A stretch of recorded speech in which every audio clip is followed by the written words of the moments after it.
Hello students, how are you? Today I will take up motivation. Last time I was doing leadership. I finished the topic having two parts. First, meaning, nature, importance of leadership, and second, theory of leadership. Today I am taking up motivation topic. This topic is very important. You can say it is one of the important administrative behavior. You know, all administration basically is directly related to level of motivation. If there is motivation working high among employee, then definitely their performance will be good, and if their motivation is low, definitely their performance will come low. So this topic becomes very important. There are several administrative behavior like leadership, decision making, communication, then motivation, morale, delegation, coordination, control. But all administrative behavior like decision making, communication, you can say motivation, or indirectly or directly related to, you can say motivation directly, perfectly or effectively. As you know, human behavior is conditioned by several factors. Getting point?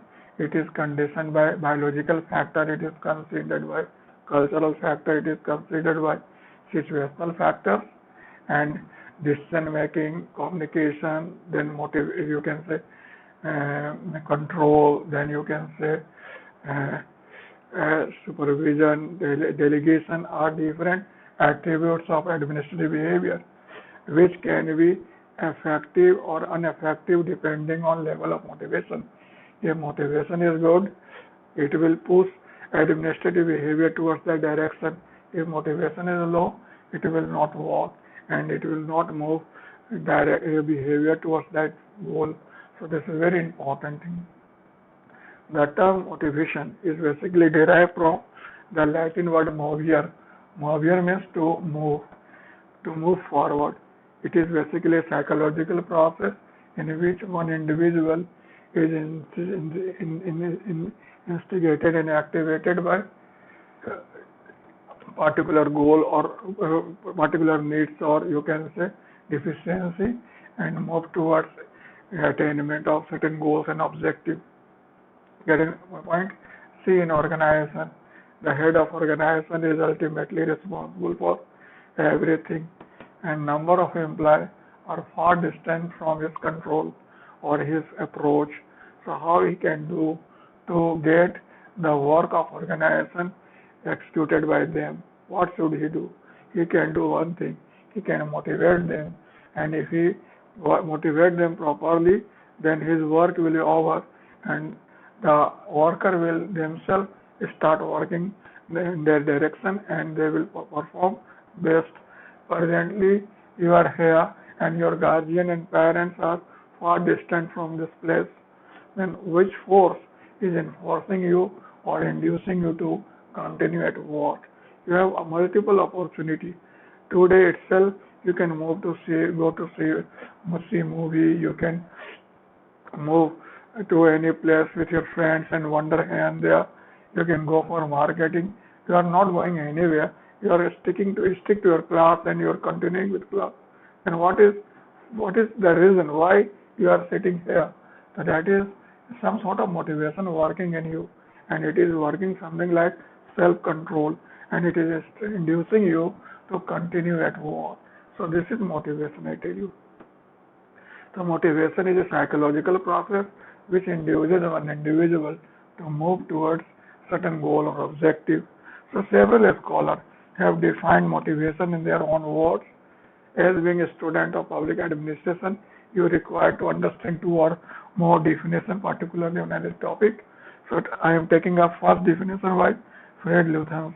Fred Luthans says that motivation is a process that starts with a physiological or psychological deficiency or need that activates behavior or drive that is directed, aimed at a goal or incentive.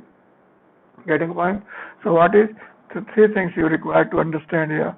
First, motivation is a process. Getting point? Number two, It starts with either physiological or psychological deficiency or need. Number three, it activates your behavior towards goal or incentive. Get your point? Then another definition you can find Kuhn and O'Donnell. He has also defined, he told motivation is general term applying to the entire class of drives, desires, needs, wishes and similar forces that induce an individual or group of people at work. That is very important point. The group, when you talk of motivation, motivation implies for all sorts of forces like desire, wishes, aspiration, expectation, getting point, needs, etc. Which what they do, they induce man or individual or group of individuals to work. So this is very important point. Next, you can say Berelson and Steiner also given definition. So Berelson says motivation is inner state that energizes, activates, or moves, and that directs or channels behavior towards goal. That is very. It is internal process. It is internal state that energizes, activates your behavior towards goal. That is very important thing. And more definition, Morgan says that motivation is general term referring to behavior instigated by needs and directed towards goal. Means motivation is basically process in which behavior is instigated or activated by certain needs or requirement, and it directs your behavior towards goal or objective. So this is definition given by several scholars. You require to understand them on the basis of all definition. You try to develop your own definition. So what can be definition? You can say motivation is a administrative behavior. Motivation is a psychological process.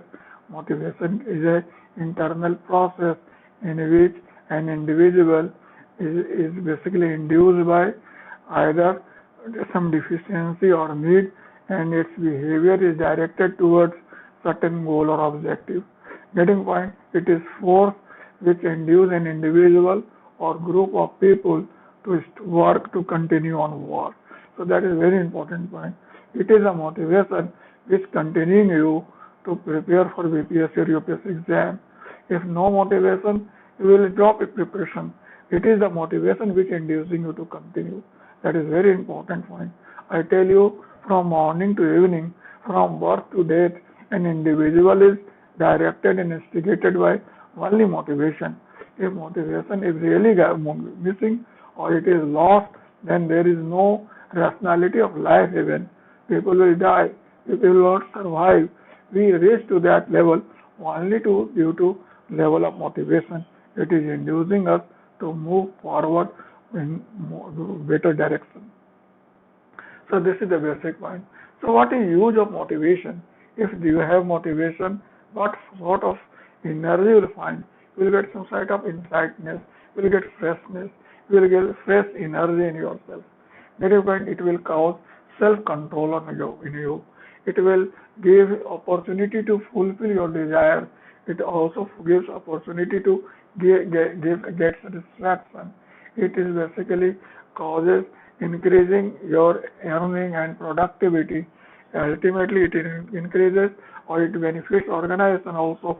So, if employee in an organization are highly motivated, then not only employee will be benefited, even the organization will be benefited. Its corporate image will improve. Say take for example Tata as an employer, or take any other local organization, or even you take Reliance. If you compare the level of motivation of workers in these two organizations, you find the persons working in Tata are more motivated as compared to persons working in Reliance, because the service condition and the opportunity what Tata provide to their employees are far better than any other organization. That's why Tata is sometimes considered as good as government job. Get a point? So this is the thing you require to keep in mind. Okay. So if there is motivation, means it will give you freshness, it will give you charge, energy, it will give you self-control, it will increase your efficiency, it will control dissatisfaction and frustration, it will cause your realization of goals, it will give you satisfaction also, it will increase your earning and productivity, and ultimately it will increase the productivity and corporate image of organization. So that is crux of motivation. That's why Francis Lickett has told that motivation is the heart of management. That is very important. And presently, it is increasingly getting important due to several reasons that the human behavior is getting influenced by number of variables and it is getting number of complications and challenges. So continuing high morale and motivation is becoming little bit difficult. That's why motivation is very important. Another point. Then on that basis of motivation, we can say there can be several type of motivator that which will cause a motivation. So we can divide motivator under two heads, physical and psychological. Physical means which are tangible in nature and psychological which is intangible like recognition, appreciation, etc. Getting point, satisfaction, etc. Physical can be further divided into heads, monetary and non-monetary, salary, money, etc. monetary, and service conditions are, you can say, non-monetary. Money is the single most reason motivator, and it is, you can say, undisputed, the most important motivator is still working in human behavior. Get your point? Now I will discuss what techniques of motivation. There can be two techniques in motivation. First you can say carrot and stick, and second you can say job enrichment. What is job? Carrot and stick means if someone doing good, give him a reward, someone doing bad, punish him. This is carrot and stick. And what is job enrichment? You enrich qualitative and quantitative the job what presently is doing. It will also motivate him to do better. So this is also sort of job enrichment. Getting a point? As I told that motivation is crux of organization.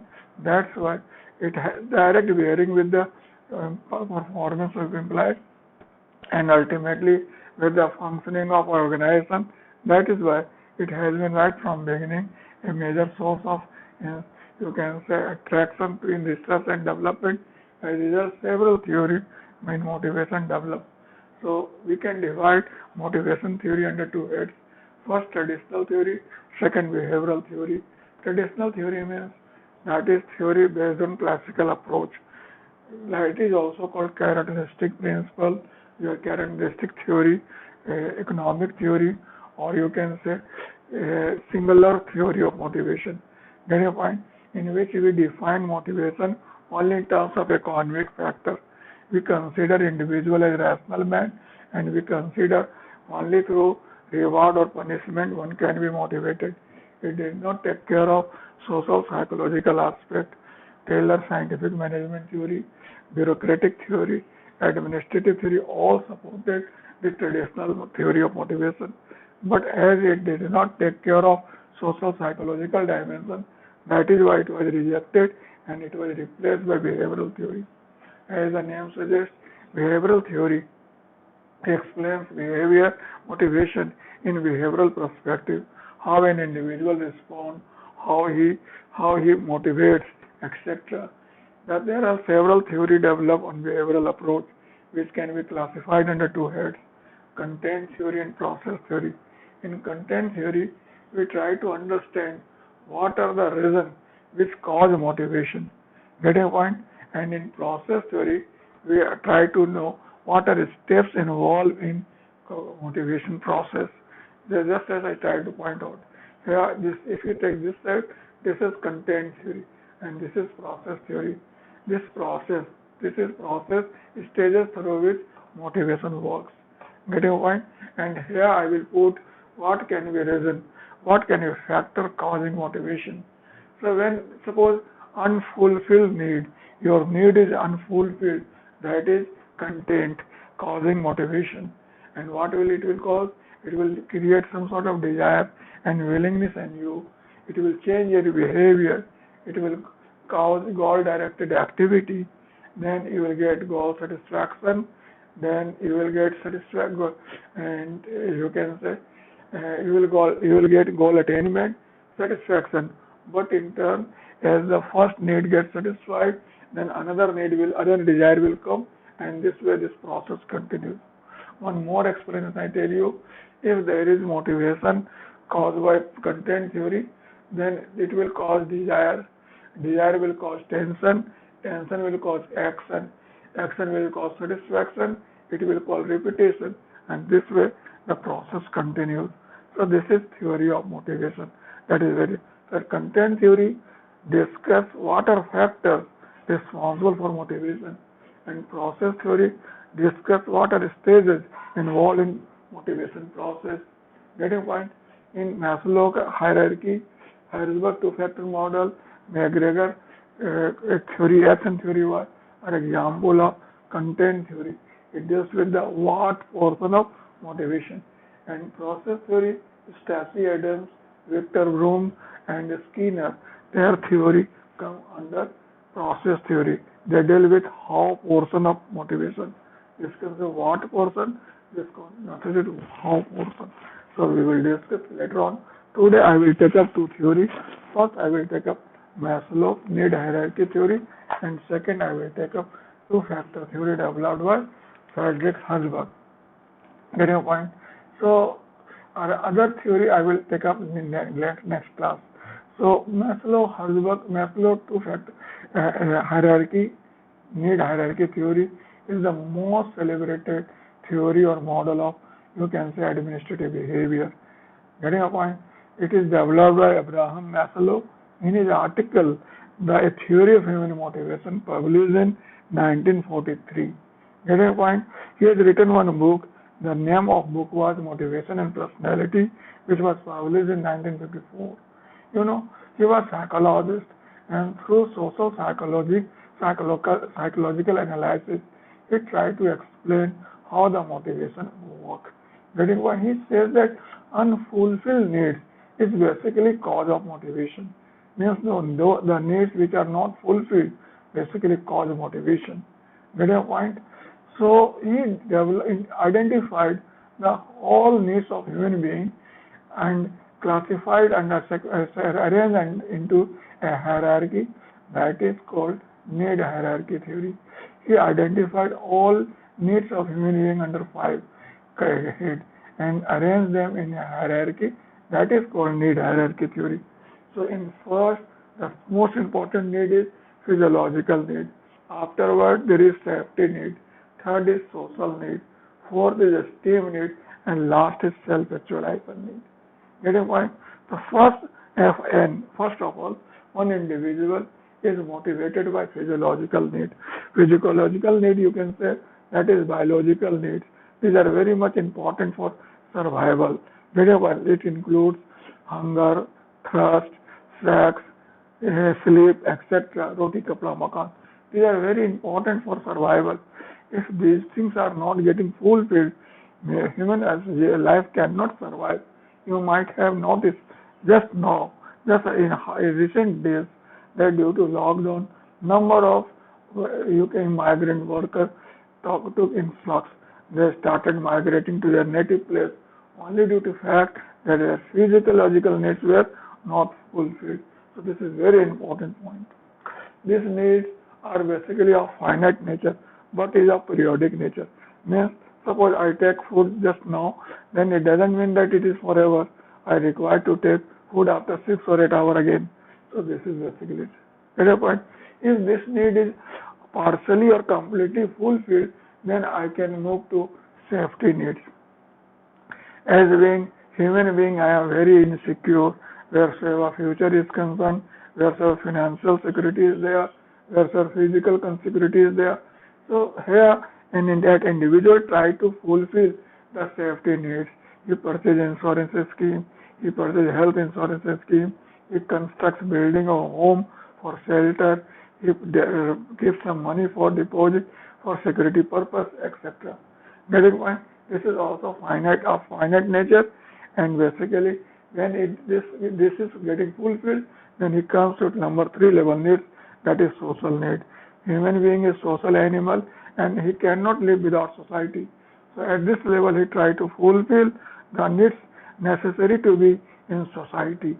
Getting point? So he adopts also ever the methods, rituals, lifestyle, methodology prevalent in society. Getting point? And here afterward he comes to esteem level needs. This is fourth level needs. This is as compared to other living being. Human being is most ambitious one. He considers himself superior and he thinks that he should be duly recognized in society. This need basically causes a lot of tension. In a substance, one person feels himself inferior. So this is very important one. The esteem need can be divided into two heads. One, it can be either fulfilled by you can say environmental factor, or it can be by your own factor. For example, someone basically belongs to a royal family, a highest family, and he gets recognition or his prestige or esteem only due to hereditary, not due to his own work, but due to hereditary. And suppose someone becomes highest by dint of his own labor, then it is his own. Get your point? It can be divided in two heads: a status through environment or a status through your own achievement. And last, self-actualization. This is ultimate level needs. Here one tries to realize his potentiality. He tries to realize his own dreams. He tries to realize his creativity. Getting point? So this is high level need. It is here he gets only only satisfaction. Getting point? It is basically, you can say, non-material in nature and infinite in nature. So this is very important one, but it comes in last only, not in the first. Maslow identified one more need, which is considered, you can say, meta motivation. If an individual fulfills all these needs, then he comes at meta motivation level. Like you can say Mother Teresa, you can say Mahatma Buddha, all have very few people reach to that level. Otherwise, in general, all persons get involved in this hierarchy only and get finished now. Anyway, so this is the basic one.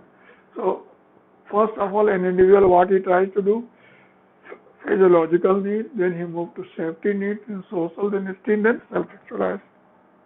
Getting point? At a time, only one need operates or works. And one thing more, the movement is ascending order, means from physiological need to self-actualization need. But in general, you find these needs are not basically clearly watertight demarcated. These needs are multi overlapped, or you can say very much fusing each other. But one thing that is very obvious, at a time one individual is motivated by one need, and in general this is of ascending nature. Getting point? This model gives, you can say, very important lessons to manager. Manager can identify the needs working in employee under his subordination and try to give package accordingly. Suppose you have 100 employees working under your control. One person is supposed to retire tomorrow. Then can you tell me what need he may have most prevalent just now? Yes, safety need he may have, because tomorrow what he will do, he is very much worried about that one. Suppose today someone joins organization, which need will be important for him? Definitely physiological need, because today is the first day, he does not know where to lodge, where to eat. Right? So these are the needs which require to be addressed. Suppose someone working in 7 to 8 years now, what sort of need he has? He may have social need or esteem need. So you have to recognize or identify which needs working in individual and provide package accordingly. So this model is very useful in that regard. Get your point? But like other model, this is also subjected to certain criticism. So what are criticism of this model? First criticism, it says that whatsoever motivation, whatsoever you can say the analysis tried to develop by Herbert Maslow, Abraham Maslow, is not basically conforming actual reality, actual life. In day-to-day life, we don't find such type of sequence in Toto. So this is one limitation. Number two, self-actualization need is very vague and very inadequate, very you can say loose type need. It is very self-actualization means creativity or potentiality, etc. This is the number three. You can say these needs are elaborately developed and creating some sort of practical problem. It is very difficult to identify the actual position of need working in individual. Why not we can classify under two heads, lower level needs and higher level needs. First three needs are lower level needs and last two needs are higher level needs. So it is somewhat difficult in application. Number four, this model is more interesting, but true rather than being true. It is not practical. It is just popular and interesting. So this is also very much important thing. Get your point? So some limitation this model has. Even then, this model is useful in two perspectives. First, it was the first theory which discussed motivation in detail. Number one. Number two, it has given practical guideline to manager to adopt this model and motivate employee accordingly. And third, you can say also that it has given, you can say, better for further research and development. So this is one of the important things. Getting your point? Now we have another model that is called two-factor model, or you can say need motivation hygiene theory. This theory was developed by Frederick Herzberg. This is advanced version, you can say modified version of need hierarchy theory. Means Frederick Herzberg was inspired by Maslow and he developed this theory while taking inspiration from this theory. So this theory was developed, this model is also known as motivation hygiene theory or motivation maintenance theory or two-factor theory. It was developed by him in an article. The name of article was The Motivation to Work, published in 1959. Getting point? And one thing, he has written one book. That name of book was The Work and Nature of Man, published in 1966. Getting point? Before developing this theory, Frederick Herzberg undertook a rigorous interview of approx 200 engineers and accountants. Getting point? And he adopted critical incident method to fetch information. He told interviewer to ask the concerned engineer and accountant to reveal the moment in their working life where they feel maximum satisfaction and the optimum satisfaction and where they feel optimum dissatisfaction. Getting point? On that, when he collected information and analyzed them, then he found that the factor contributing to satisfaction were quite different from the factor contributing to dissatisfaction. On that basis, he developed motivation hygiene theory. Getting point? Motivation deals with the factor which deal with the satisfaction of the employee, and hygiene deals with those factors which cause dissatisfaction in the employee. So this is the hygiene motivation theory. So this is normal point. If you move towards this one, this is left side, that is hygiene. If you move towards the right, this is motivation. This is called dissatisfaction. It is called satisfaction. Getting point? So the factor which are causing dissatisfaction are different from the factor which causing satisfaction. The factor which cause dissatisfaction is called hygiene factor. They are also called job context factor. They are not part of work, but they influence work significantly. Their absence cause more dissatisfaction and their presence cause less dissatisfaction. Means in all circumstances, they deal with dissatisfaction only. They include policy of organization, administration or management, supervision, safety of employee, salary, service condition, employee benefit, etc. Get a point? Means they are hygiene factors. They cause dissatisfaction. They deal with dissatisfaction. Their absence cause more dissatisfaction. Their presence cause less dissatisfaction. Get a point? So it deals with only dissatisfaction aspect. Get a point? On the other hand, motivator. Get a point? Motivator factors are those factors which cause satisfaction. Get your point? They are also called job content. Means they are part of job and they influence job or performance significantly.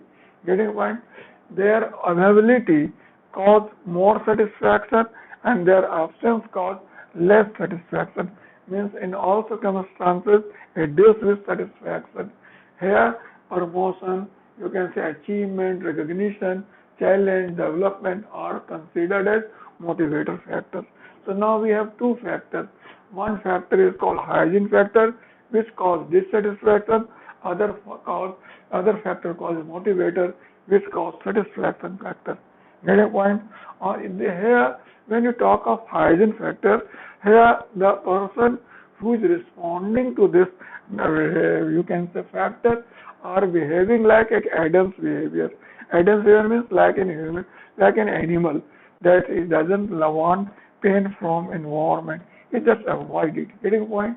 And here motivator, an individual respond like an human being or Abraham behavior means he said it is challenge or opportunity. Getting point? So this is very important thing.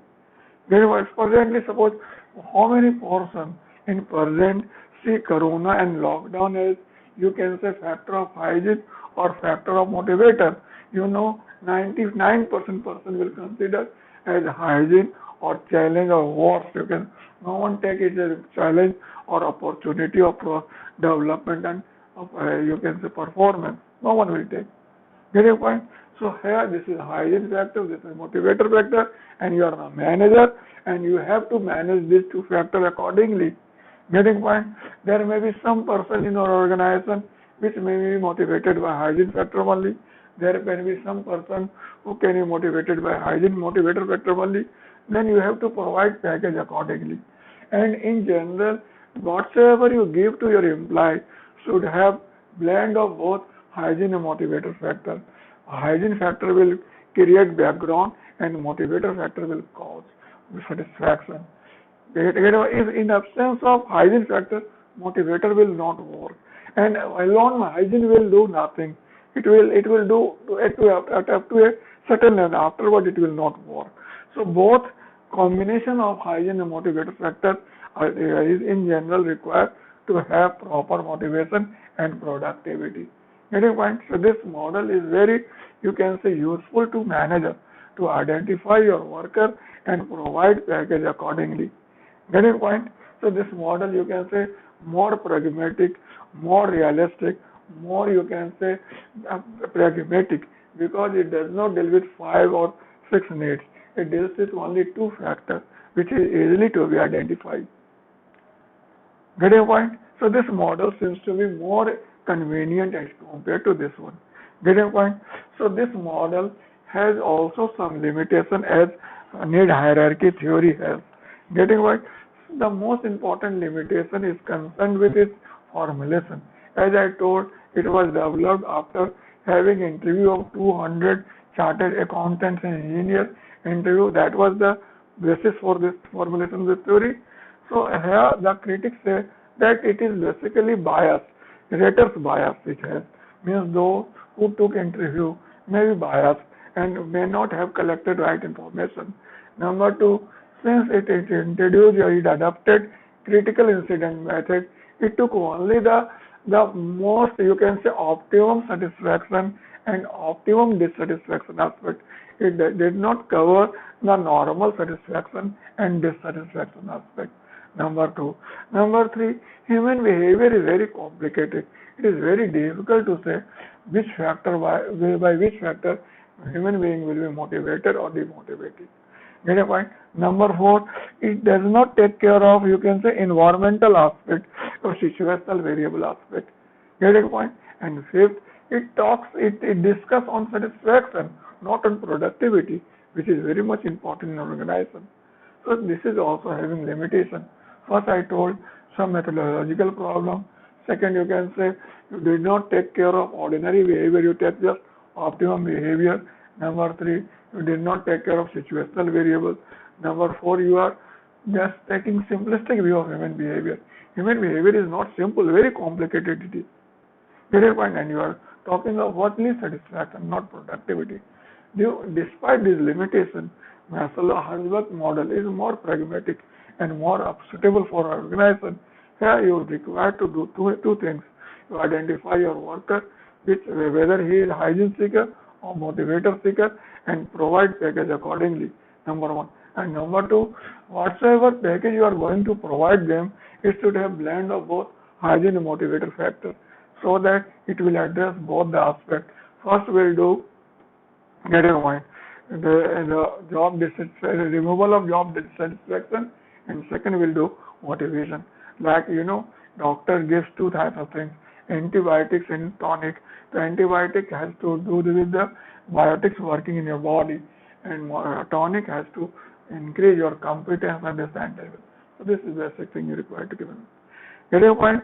So this theory, you try to write the question asked in BPSC 53, one. That question is very important, and I do hope whatsoever I suggested, you are in position to mention that. The first question was, first part of the question, elucidate the two-factor theory of motivation is propounded by Friedrich Herzberg. Whether you can write or not, two-factor theory developed by Herzberg, you can write. Now, there is a second, how does it apply to Indian civil services? Yes, that is very important point. Whether how we can apply in our Indian civil service, is basically one of the specific civil service of more. You can say India is a developing country having big population, large number of civil services, getting point, and it is basically characterized by both hygiene factor and motivator factor. There is, you can say, constitutional provision under Article 308 to 323 deals with hygiene factor related to civil services. Getting your point? There is one personal department working under Prime Minister himself, taking care of various aspects of civil services, also doing some sort of motivation and morale of functioning, boosting their morale also. On interval of every 10 years or approximately 10 years, there is provision of pay commission which gives recommendation for hygiene and motivation aspect also, such as Sixth Pay Commission has given recommendation to give at least 3 promotion to an employee in service span. Getting point? Recently, in army there was one rank, one pension scheme, and in army also, in defense also, the service government is doing several things to bring attraction in defense forces. Presently, what there is the corona pandemic, now our civil servants are having multiple problems. They are particularly health workers, particularly police and paramilitary forces, safety, sanitary workers are having number of challenges, number of problems, number of, you can say, complications. So what we are trying to do, we try to motivate their for behavior. If you notice TV or you can say newspaper, you find there is this message given by Government of India through Sachin Tendulkar. He is saying that give regard to give respect to the corona warriors so that they feel motivated. They are doing very tough job presently and they require your cooperation. So this is what I mean to say. Presently our Prime Minister is doing some sort of motivation work, try to keep our civil servants motivated to do their best, and at the same time there is work going on to address their hygiene factor effectively. So pay commission deals with this one, then you can say political leadership provide this one, then you can say Ministry of Personal Affairs, Then time to time, the several decisions taken by new pension scheme, old pension scheme, one rank, one pension, etc.